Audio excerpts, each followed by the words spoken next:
Hey guys, this week we are in the Lexus GX460 doing an overlanding camping trip. I figured it was about time. We're going out with my buddy Mike, who also has a GX460, a 2014. Hey. You may remember him from the Sand Dunes video. We're going to be doing some dispersed camping, using this thing for what it was built for, a little bit of off-roading, and Packed to the... we are packed to the brim, yes. I'm here with my lovely wife, Charlotte. Hey. Look where we are. We're just crossing the Mackinac Bridge.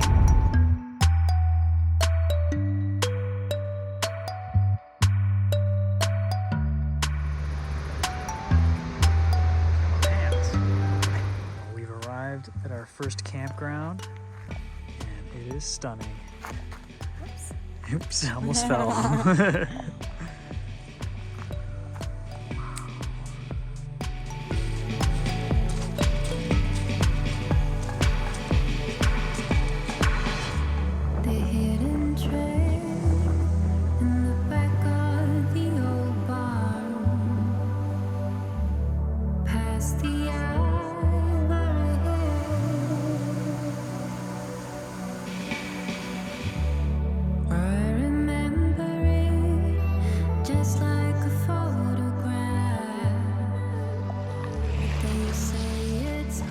Yes, my love.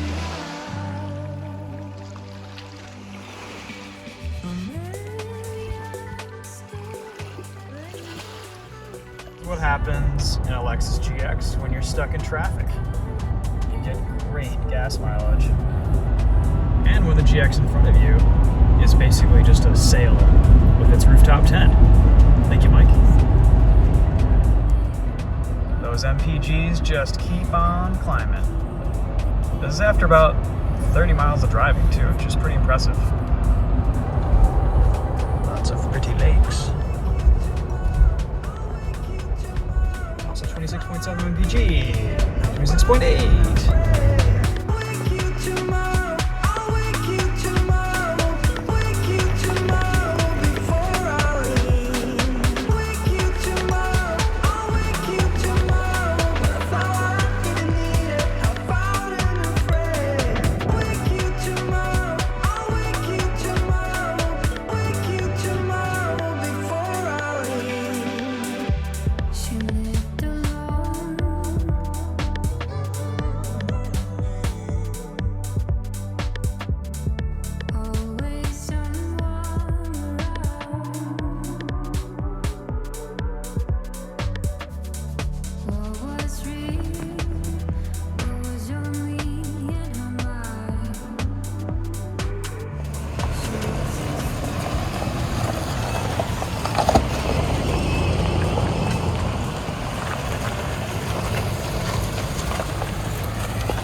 Just did all this intense off-roading. It's mud sand mode. There's a Focus and a GTI. I sold my GTI years ago, and here it is. But you know, Mike's Lexus looks pretty good flexing out on some of these ruts and stuff. There we go. Maybe we'll engage A-Track. Hey, that's why they stop back there. They can't make it. That's true. That's very true. Flex for me, my love. Hit a rock. You're so handsome. Are we going 4-low? No, not yet. Hey, there it is. There it is. There it is. A little bit of articulation. Wee!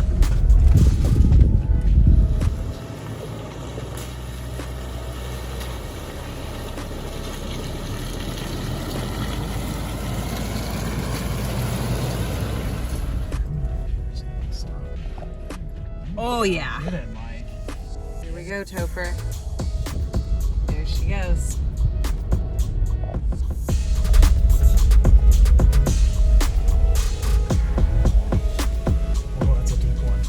Whoa.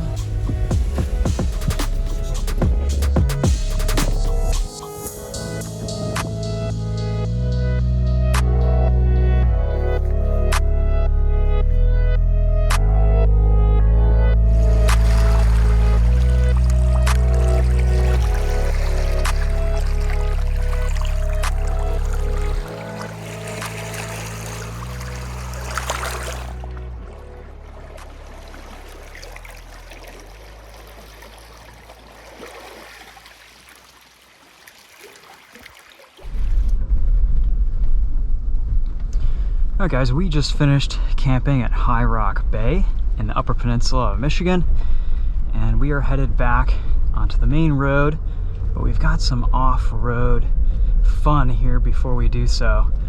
I'm following Mike in his 2014 Lexus GX 460, and this is kind of the first time we've truly taken our GXs overlanding and through some decent off-road trails, at least for what Michigan has to offer.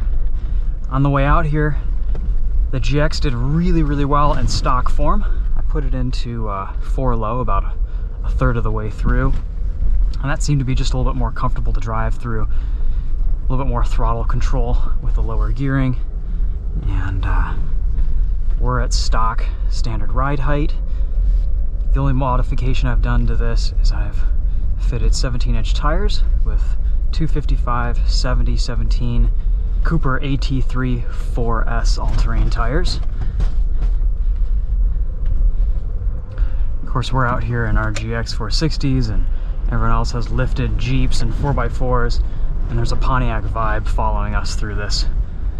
Who knows what type of damage it's incurring, but that's okay. Oh man, he's up to his grill through that mud puddle. Insanity. Overall, the GX did really well on this trip. We hit some pretty rough back roads, and doesn't seem any worse for wear. The highlights here are this thing is just super comfortable. Not a lot of technology to get in your way, and the technology that it does have gets you through pretty much every off-road scenario you'd need to, at least here in Michigan. I think we'd probably need a little bit more clearance if we were out west, but we haven't had any issues in stock form in the Upper Peninsula.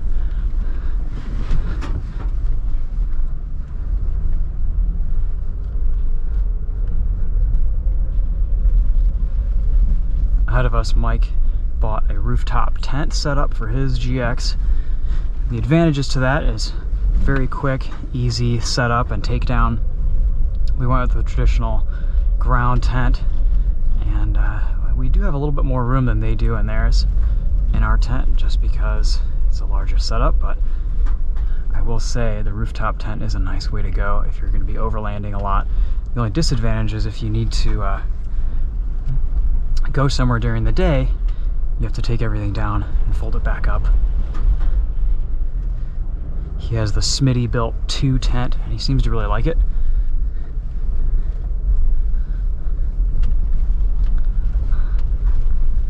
One thing we did do on the way out here is we enabled the breadcrumb mode in the GPS to trace where we've been, and that's kind of cool.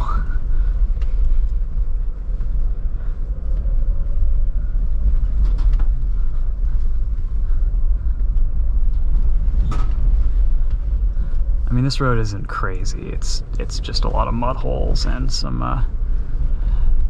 water that's maybe a foot deep, 12 inches, 12, 15 inches deep. It's in some parts.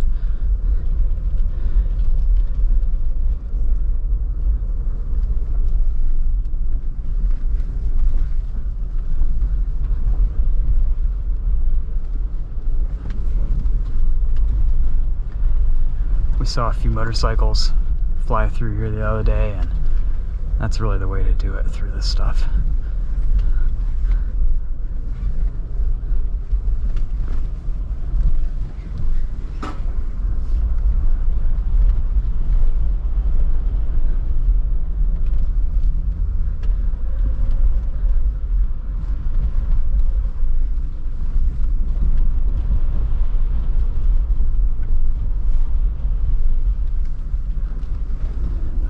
One nice thing about 4 low is I can just idle through pretty much everything. I barely have to touch the throttle. And if I want a little bit less acceleration down hills, I'll just shift down into second or first. You can turn downhill ascent control on. I've never been really one to do that, but I think Mike leaves it on pretty much all the time for his off-road adventures. It'd be nice to have crawl control, but still don't need it in this type of stuff. In the sand though, it'd come in pretty useful.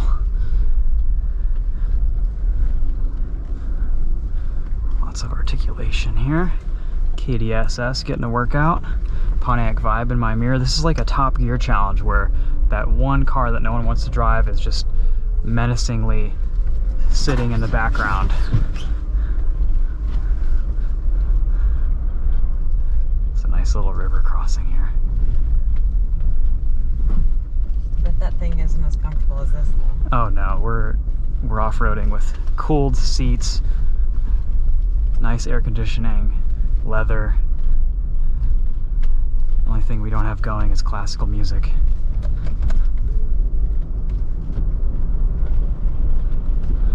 All these riverbeds are rocks, so there's not really any need for haste.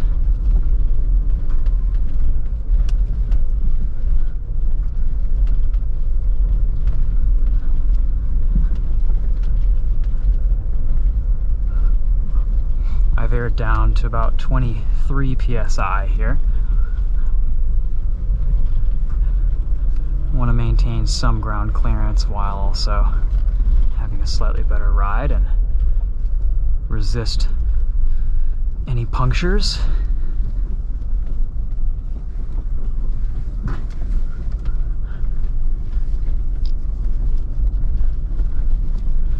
Again, if you don't know, 255/70/17s do fit in the spare tire well. The largest size you can fit under there is about 31.5 inches in the stock GX spare tire. Anything above that, you either have to air down or fully deflate the tire to squeeze it up in there, but I really did want a true 5-tire rotation setup for this GX for stuff like this, in case if we do get flat tires and on a road trip. Knock on wood.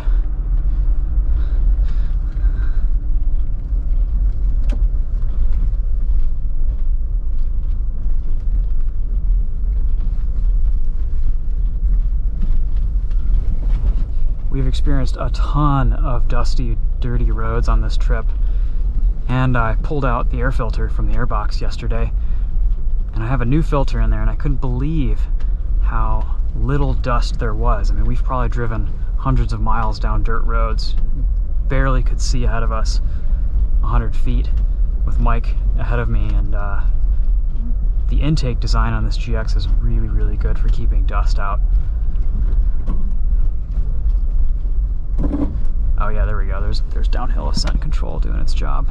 So whenever I let off the throttle, it'll give me a little bit of a pump from the ABS. Got some traffic here. Finally caught up to that Land Rover. Is it a baby Discovery? I think it is.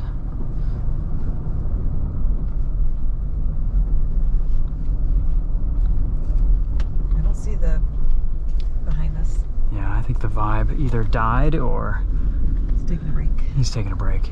May have hit oil pan. Nope, there he is. He's just rounded the corner. So funny, so hilarious, so humbling. So the moral of this video, if you're gonna have any takeaways, if you want to go off-roading and overlanding, just get a Pontiac for like $1,000. And if it explodes or breaks or you bust the oil pan or you bash it up on a rock, just leave it there and walk the rest of the way, because apparently walking is about the same speed as all of this. Bring a bicycle maybe, or an electric unicycle. ewheels.com/TheTopher for the affiliate link. Oh man, this is fun. This is really what I came out here to do, was just a little bit of overlanding. Test the capability of the GX, and then to be insulted by a... He is right up with us. Yeah, he's right here. He's... I almost say that we were being tailgated. Looks good, dirty. He's got some dirt on the hood, on the fenders, and this is, I think, where things started to get tame yesterday. We had a Focus parked here and a GTI. Cheers.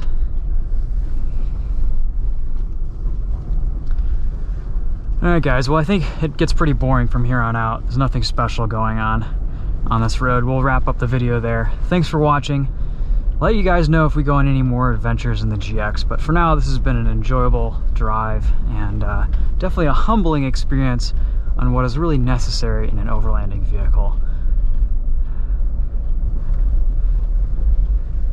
I do think I did one of these roads at once in a BRZ, and it did just fine. Just carefully pick your lines and got a little bit of fording capability in just about anything. All right, guys, that's it for this one. Thanks for watching. We'll see you later. Take care.